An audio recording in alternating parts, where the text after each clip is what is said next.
Hello guys, welcome to our YouTube channel Anandi, जहाँ हम सुनाएंगे आपको स्टोरीज। तो हमारी आज की स्टोरी है लव कॉन्ट्रैक्ट। तो चलिए स्टार्ट करते हैं लव कॉन्ट्रैक्ट एपिसोड 3। आप सुन रहे हैं कहानी श्रेया और कबीर की। इस कहानी में क्या हुआ, आइए जानते हैं। श्रेया ने जिस तरह से दिव्या की तरफ देखा, उससे एक पल के लिए दिव्या डर गई थी कि कहीं ये लड़की अब मना न कर दे। कुछ पल की चुप्पी के बाद श्रेया ने गहरी सांस लेते हुए कहा, no ma'am, I am ready. इस वक्त ये फैसला उसे अपने लिए सही लग रहा था। पक्का? You promise me? Chopra family Raghav को लेकर आज शाम आ रहे हैं। उनके सामने फिर हमें शर्मिंदा तो नहीं करोगी ना? श्रेया ने ना में सिर हिलाते हुए एक फीकी सी स्माइल दी, आई प्रॉमिस। उधर कबीर को उसके दादाजी अशोक कपूर ने अचानक से घर बुला लिया था। इस बात का अंदाजा कबीर को हो चुका था कि उसके दादाजी ने उसे इस तरह से क्यों बुलाया होगा। अभी भी कपूर फैमिली के सारे बड़े डिसीजंस, चाहे वो घर के हों या कंपनी के हों, वो अशोक कपूर ही लिया करते थे। आज पहली बार पैर छूने पर अशोक कपूर ने कबीर के सिर पर हाथ नहीं रखा। उनके चेहरे से उनकी नाराजगी साफ झलक रही थी। कबीर ने अपनी माँ की तरफ देखा। उनके चेहरे पर कोई एक्सप्रेशन नहीं था। मुझे तुमसे ये उम्मीद नहीं थी कबीर। हमने तुम्हें ऐसे संस्कार तो नहीं दिए। मेरा गुरूर तोड़ दिया तुमने आज। अपने दादाजी की बात सुनकर कबीर का दिल टूट गया। वो अपने दादाजी के बहुत क्लोज था। आज तक उन्होंने कभी ऐसे मुंह मोड़कर उससे बात नहीं की थी। उसका मन तो कर रहा था कि अभी सारी सच्चाई बता दे उनको कि ये सब उसकी खुद की माँ ने किया है उसके साथ। पर माँ को भी तो वो उतना ही चाहता था। कैसे वो अपनी माँ को सबकी नजरों में गिरा सकता था? उसने धीमी आवाज में बस इतना ही बोला, sorry Dadu, it was an accident. क्या तुम्हारे सॉरी बोलने से उस लड़की की खोई हुई इज्जत उसे वापस मिल जाएगी? अशोक कपूर गुस्से में खड़े हो गए। अपने पोते से वो बेहद प्यार करते थे, पर वो एक न्याय पसंद इंसान थे। वो गलत का साथ कभी नहीं देते। उस लड़की से शादी कर लो, अशोक कपूर ने सीरियस टोन में कहा। कबीर ने फिर से अपनी माँ की तरफ देखा। वो अभी भी वैसे ही खड़ी थी। उन्होंने झट से कहा, मैं बिल्कुल सहमत हूँ पापा जी। हमारे परिवार ने जो भी किया है उसकी जिम्मेदारी हमें जरूर लेनी चाहिए। कबीर का चेहरा फिर से गुस्से से लाल हो गया। नहीं दादू, इट वॉज एन एक्सीडेंट। हम दोनों ने जानबूझकर कुछ नहीं किया है। मैं उस लड़की से शादी नहीं कर सकता। ओह, टिपिकल कबीर कपूर और उसकी जिद। क्या तुम्हें अभी भी अपनी गलती का एहसास नहीं हो रहा है? उस लड़की ने साफ लफ्जों में तुम्हारी माँ से कहा कि तुमने उसका किडनैप किया था। ये बात अगर मीडिया तक पहुंच गई तो क्या इज्जत रह जाएगी कपूर खानदान की? गुस्से में कबीर के दादाजी खड़े हो गए। मेरी बात न सही, कम से कम अपने दादू की बात तो मान लो। वो कभी कुछ गलत फैसला नहीं लेंगे तुम्हारे लिए। मिसेस कविता ने उसके कंधे पर हाथ रखते हुए फिर से उसे मनाने की कोशिश की। उनके चेहरे पर कबीर को अभी भी कोई गिल्ट नहीं दिख रहा था। कबीर ने कभी सपने में भी नहीं सोचा था कि उसकी माँ किसी दिन कुछ ऐसा काम भी कर देगी। कबीर के मन में क्या चल रहा था, उसका अंदाजा मिसेस कविता को था। ऐसा नहीं था कि उन्हें बुरा नहीं लग रहा था या कोई गिल्ट फील नहीं हो रहा था। बेशक हो रहा था, खासकर श्रेया के लिए। पर बहुत सोच समझकर उन्होंने ये फैसला किया था। 2-3 महीने पहले श्रेया आधी रात को अपने नाजुक कंधों का सहारा लेते हुए कबीर को घर ले आई थी। नशे से बुरा हाल था कबीर का और उसके हाथ से भी बहुत खून निकल रहा था। कबीर को उस हाल में देखकर पहले तो कविता की जान ही निकल गई थी। श्रेया भी नशे में थी। ये बात उसके लड़खड़ाते हुए कदम देखकर कविता समझ गई थी।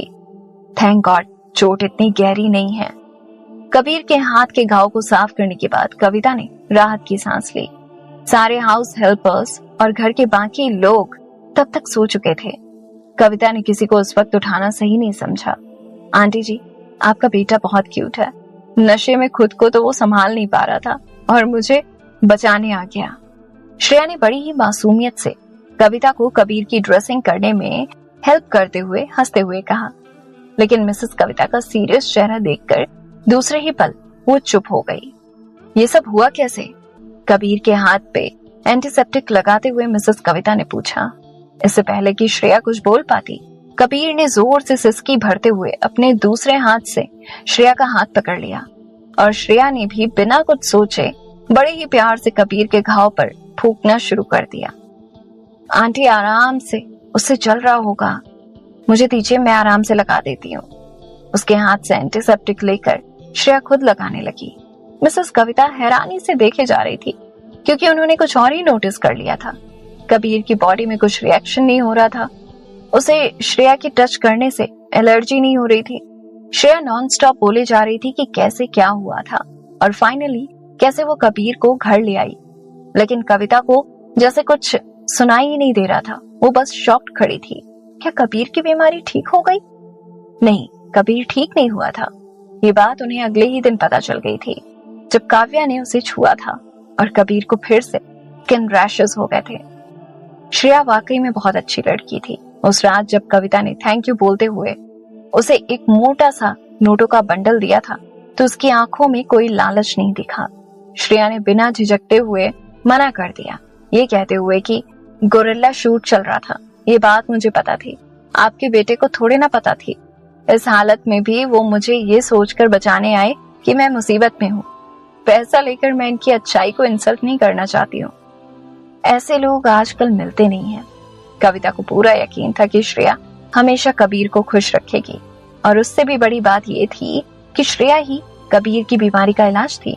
उसके टच करने से या करीब आने से कबीर को कुछ नहीं हुआ था। यहाँ पे दादा पोते का आर्ग्यूमेंट अभी भी चल रहा था। चाहे बात कोई भी हो, सच यही है कि तुम उस लड़की के साथ होटल में एक ही कमरे में रात भर थे। You have to marry her. For God sake दादू, मुझे याद भी नहीं है कि अगर हमारे बीच कल रात को कुछ हुआ भी होगा तो। I don't even know that girl. और अगर आप भूल गए हैं तो मैं ये भी बता दूं कि मेरी एक गर्लफ्रेंड भी है। कबीर गुस्से में अपने बोलने का लिहाज भूल गया था। अशोक कपूर ने कविता की तरफ देखा। पता नहीं क्यों कबीर को एक पल के लिए लगा जैसे अपनी माँ की इस साजिश में उसके दादाजी भी शामिल थे। कुछ पल के लिए वो पूरा कमरा एकदम से शांत हो गया। कुछ देर बाद गहरी सांस छोड़ते हुए मिस्टर अशोक कपूर ने कहा, कबीर कपूर, तुम्हें ये शादी हर हाल में करनी पड़ेगी। अगर तुमने ऐसा नहीं किया तो आप मुझे अपने पोते को धमकी दे रहे हैं? कबीर ने गुस्से में पूछा। हाँ, मैं तुम्हें, जो कल तक मेरा फेवरेट पोता था, उसे धमकी दे रहा हूँ। अगर तुमने एक हफ्ते के अंदर श्रेया से शादी नहीं की तो मैं अपनी सारी मेडिसिन लेना बंद कर दूंगा। सिर्फ वही नहीं, हर वो चीज करूंगा मैं जो एक हार्ट पेशेंट को नहीं करनी चाहिए। इतने सीरियस माहौल में भी कबीर को हंसी आ गई। अपने दादाजी को इतना ज्यादा ड्रामा करते हुए देखकर हंस लो, बट मैं मजाक नहीं कर रहा हूँ। मुझे पता है कि तुम लोग अब बड़े हो चुके हो। पंख निकल आए हैं तुम तीनों भाइयों के। 2 तो पहले ही हाथ से निकल चुके थे। एक आखिरी उम्मीद तुम ही से थी, पर आज तुमने भी मेरा दिल तोड़ दिया। कहते कहते उनकी आंखें नम हो गई थीं। वो जाकर अपने फेवरेट कॉर्नर की फेवरेट चेयर पर बैठ गए। एक जाकर विदेश में बस गया है, एक सुपरस्टार बन गया है। उनको लगा वो लोग आसमान में पहुंच गए। जमीन से जुड़े रहने की अब उन्हें कोई जरूरत नहीं है। अपने दादाजी का मायूस चेहरा देखकर कबीर को बहुत बुरा लग रहा था। लेकिन तुम ऐसे नहीं थे कबीर, हमेशा से ही तुम समझदार और सुलझे हुए थे। आखिर तुम भी अपने भाइयों की तरह ही बन गए। ठीक है बेटा, करो, तुम्हें जो मर्जी करनी है, पर मैं अशोक कपूर अभी इसी क्षण ये प्रण लेता हूँ कि जब तक तुम्हें शादी के लिए हाँ नहीं कहोगे, मैं अन्न का एक दाना अपने मुंह में नहीं लूंगा और ना ही एक बूंद पानी पीऊंगा। व्हाट रबिश दादू, आप ऐसा कुछ नहीं करेंगे। लेकिन कबीर को अच्छे से पता था कि उसके दादाजी कितने जिद्दी थे। यहाँ सिंघानिया हाउस में अपनी सौतेली माँ के एक्स्ट्रा लाड़ प्यार से श्रेया का दम घुट रहा था।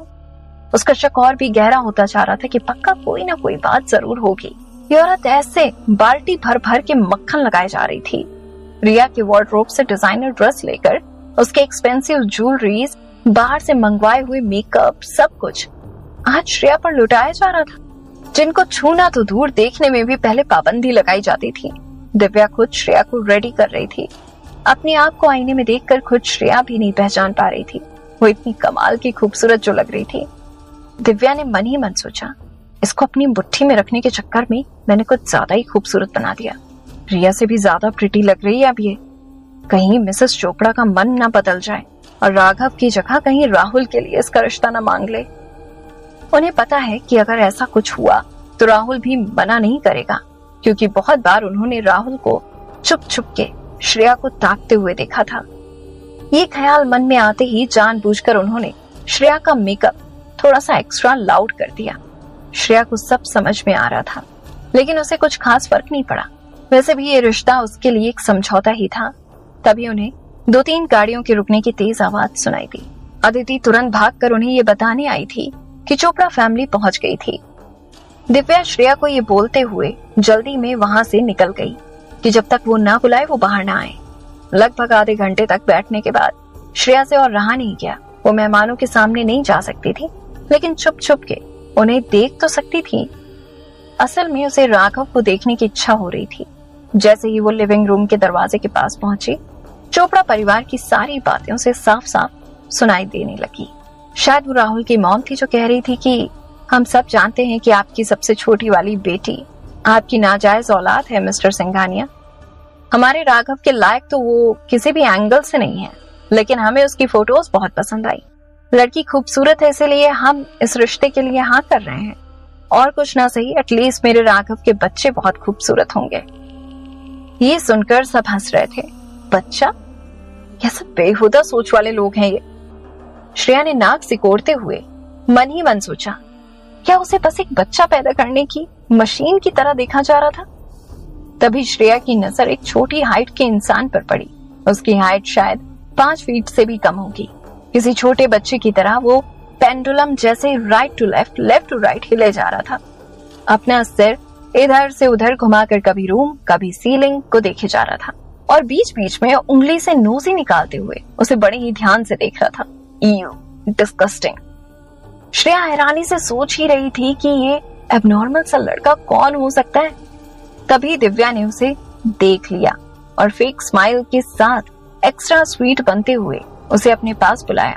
दिव्या सबसे श्रेया को इंट्रोड्यूस करवा रही थी, लेकिन श्रेया की आंखें बस राघव को ढूंढ रही थी। मिसेस चोपड़ा ने श्रेया को अपने पास बैठने के लिए बुलाया, लेकिन श्रेया थोड़ा झिझक रही थी क्योंकि वो एबनॉर्मल लड़का उसके पास ही बैठा हुआ था। दिव्या ने मुस्कुराते हुए कहा, अरे राघव से क्या शर्माना बच्चा, जाओ बैठो, आखिर तुम्हारा होने वाला पति है। ये सुनते ही श्रेया स्टन रह गई। ये राघव है? जैसे उसके पैरों तले किसी ने जमीन खींच ली हो। श्रेया को यकीन ही नहीं हो रहा था कि सिंघानिया फैमिली के लिए वो बस एक मजाक थी। मन तो कर रहा था कि अभी सब पर जोर जोर से चिल्लाए। इस आदमी से शादी करवाने के लिए उसे इतना तैयार किया जा रहा था। क्या वो इतनी नालायक थी? श्रेया की आंखें गुस्से से लाल हो गई थी। श्रेया ने अपने पिता की तरफ देखा, लेकिन बड़े ही आराम से उन्होंने अपनी नजरें चुरा ली थी। श्रेया को कुछ समझ में नहीं आ रहा था कि वो अब क्या करे। भाग जाए यहाँ से, चिल्लाए इन बेशर्म लोगों पर, या दिव्या को कस के एक थप्पड़ लगाए, क्योंकि इस पूरे सर्कस की रिंग मास्टर तो वही थी। तभी अचानक से राघव को पागलों का दौरा पड़ा। वो जोर जोर से रोने लगा और उठ के कमरे की चीजों को इधर उधर फेंकने लगा। वहां मौजूद सभी लोग उसको संभालने के चक्कर में हैरान परेशान हो गए, लेकिन कोई उसे संभाल नहीं पा रहा था।